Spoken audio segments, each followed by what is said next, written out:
चाळीसगाव शहर पोलिसांचे आवाहन. चाळीसगाव शहर पोलिसांनी एका अनोळखी मृत व्यक्तीची ओळख पटविण्यासाठी नागरिकांना आवाहन केले आहे.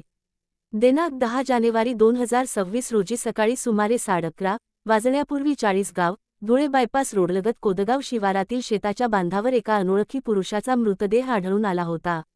याप्रकरणी चाळीसगाव शहर पोलीस ठाण्यात अकस्मात मृत्यू रजिस्टर क्र. 81/2026 अंतर्गत नोंद करण्यात आली आहे. मृत व्यक्तीचे वर्णन. वय अंदाजे 30 ते 32 वर्षे. रंग निमगोरा. शरीरयष्टी सडपातळ. उंची सुमारे 5 फूट.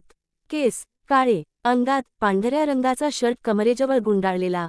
उजव्या मनगटाला पंचरंगी दोरा बांधलेला. या अनोळखी मृत व्यक्तीबाबत कोणाला काही माहिती असल्यास किंवा त्याची ओळख पटत असल्यास चाळीसगाव शहर पोलीस स्टेशन येथे तात्काळ संपर्क साधावा. तपास अधिकारी पोलीस उपनिरीक्षक सुभाष गोकुळ पाटील. संपर्क क्रमांक 02589222077. Mobile number 79 72 84 45 33. चाळीसगाव शासन न्यूज प्रतिनिधी अलीम सय्यद.